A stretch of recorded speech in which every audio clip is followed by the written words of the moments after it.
So it's important with your air conditioner to do routine maintenance. The main thing that you need to keep on top of is the return air filter. So the good part about the AirTouch systems is you will get a reminder every 6 months, but we definitely do recommend 3 to 6 monthly cleaning of the return air filter. It's a pretty simple job. We'll show you how to do it here. So basically there's a threaded screw in the return air, and we just simply unscrew that. And then once that's out, the filter will drop down. It's pretty simple.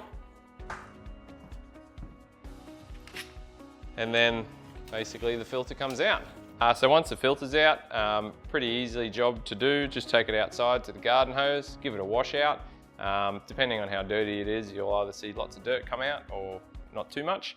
The important thing though is just make sure it's dry before you put the filter back in. There is a little bit more to do in a ducted service, which is outside of the scope for a regular customer. So we do recommend routine servicing, so give us a call and we can book that in. We usually recommend every 12 to 18 months.